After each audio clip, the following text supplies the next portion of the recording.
Hello everyone, thank you for joining me for today's plan with me. This week I'm using a kit from Bloom Paper Studio, and this was a D-stash that I purchased from someone else, so that's why it's kind of, it's not a full kit. Some bits have been used, but it was mostly all there. I did record a bit of me playing around with the washi area because I couldn't decide what I wanted to do, given that the washi strips weren't included in the sticker sheets that I received. So I thought I'd include the tiny little clip of me trying to figure out what I wanted to do there. And then the other thing that was missing was the date, the things that say the days of the week, the date covers. Sorry, my words are failing me. So I did just try and do something a little more fun. I remember years ago I saw, she was called JC, I want to say, of the Virgo Plans. I'm 99% sure that was her channel name. In fact, when I was watching videos recently from, like, older videos from Tay and Rachel from Gather Plans and stuff, I'm pretty sure I watched some of her stuff.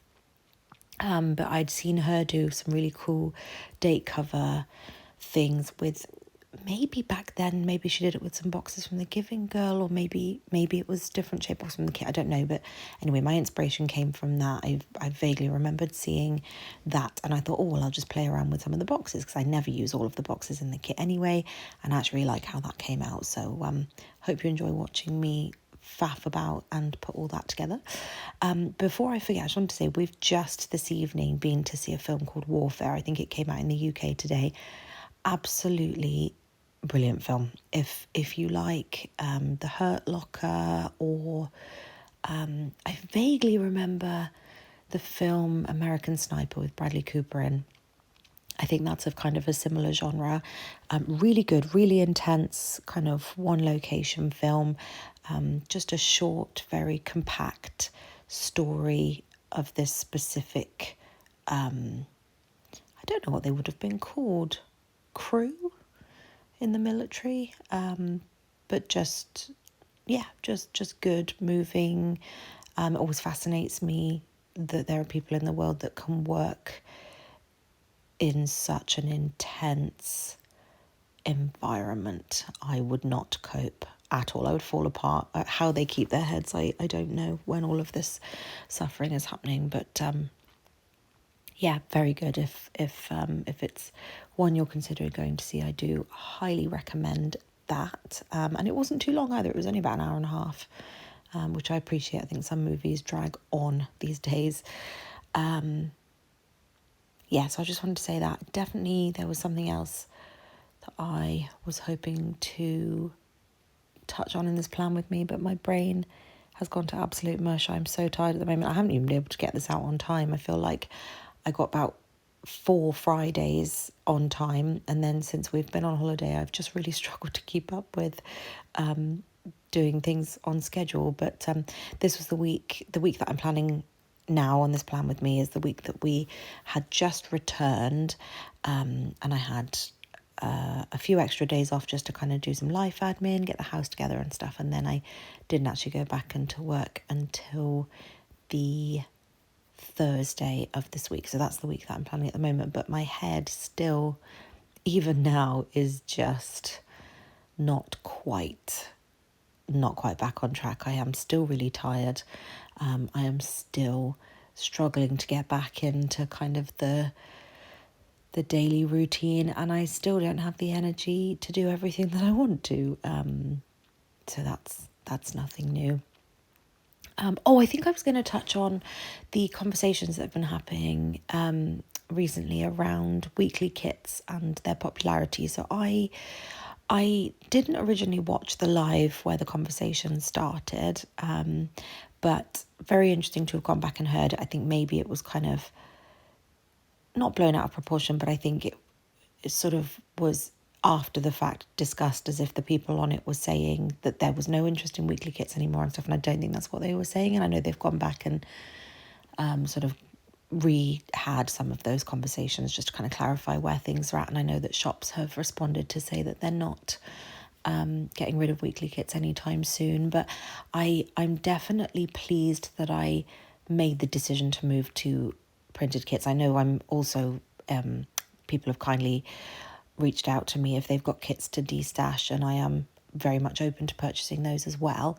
But in terms of moving away from buying from shops, I do feel that in the long run, that will, put me in a position where I don't have to rely on these shops, because I will have all these printable kits sort of ready and available at my, desired use on my own computer. So I do recommend it from that regard. If you are someone who is worried about the weekly kit situation, I just recommend having a look into, I think I've said before, I bought a secondhand sticker cutting machine. I went for a Cricut. I did look at Silhouette as well. I was worried that the Cricut wasn't going to work for me, but it was cheaper over here. So that's what I went with. I bought one secondhand on eBay. I bought the cheapest photo printer that would sort of do what I needed it to do. It's not quite the quality I would like, but it's fine. And if I really, if it bothers me years from now, I can replace it with something higher quality. But certainly for where I'm at now and what I want to achieve, it works absolutely fine.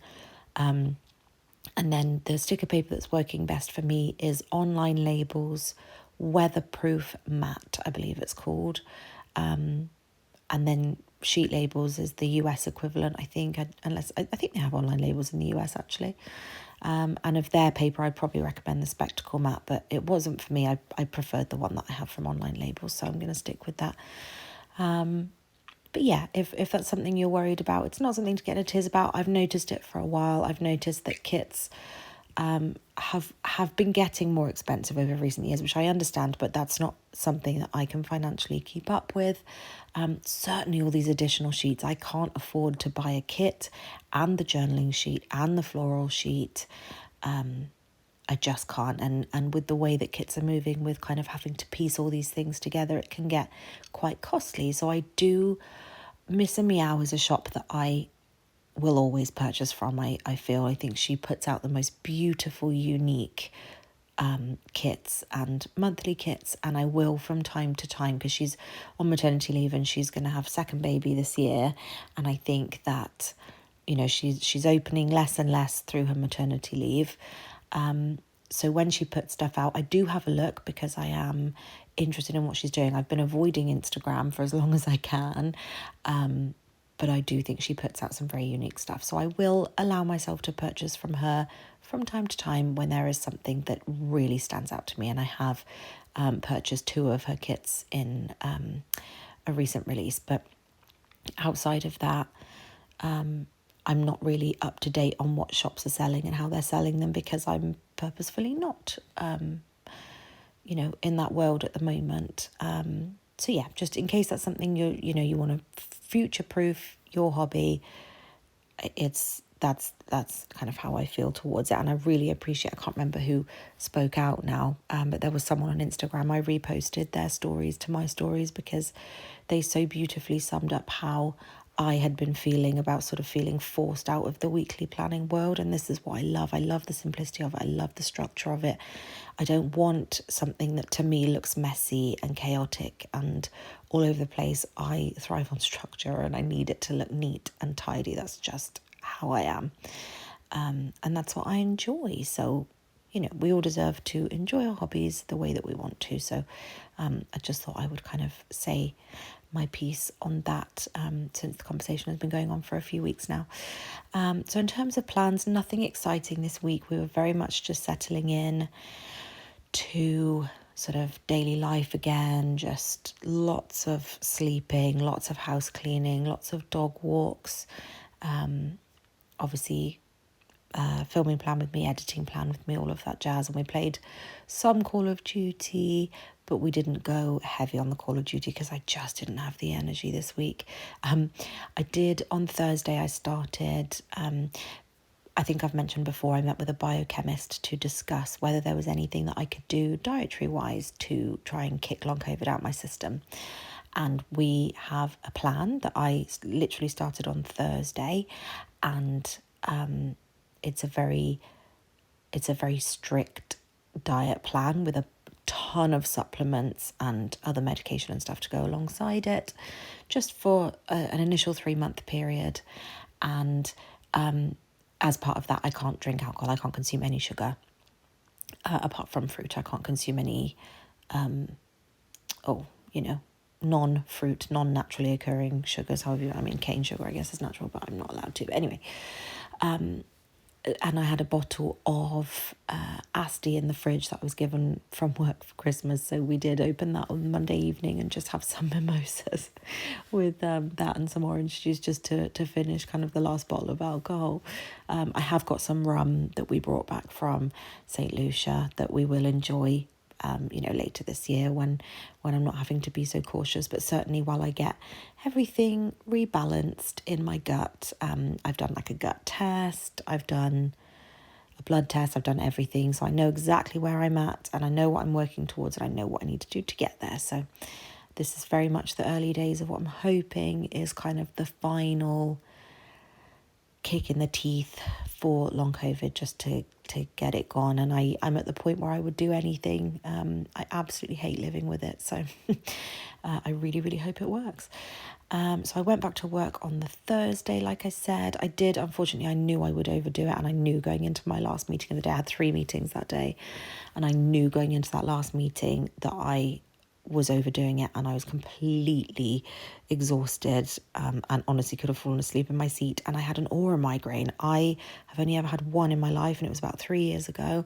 And I get the kind of fractured vision in the bottom right of my eyes, both eyes, and it's like a kaleidoscope, and it is horrible. And it lasted about 10 minutes, and then that was it. Mega crash. I was asleep for hours. I was zoned out for the rest of the meeting. Thankfully, it wasn't one that I had to be very vocal or an active participant in, but it was a really unpleasant experience and it took me out for days.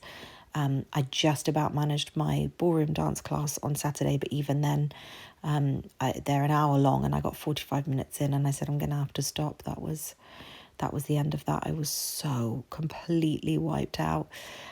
It was our 4th wedding anniversary on Saturday, which was nice. We're not one for kind of doing much to celebrate that sort of stuff. We just, it's just a date in the year, and I'm very happy to be married to the man I married every day. So we don't sort of tend to make a big fuss or anything, and we'd only just got back from holiday anyway, but I like to mark it because it's a wonderful occasion to remember. But yeah, this is how the whole spread looks. Sorry if this was a bit of a kind of here, there and everywhere plan with me, but I hope you enjoyed it anyway, and I will see you in the next one.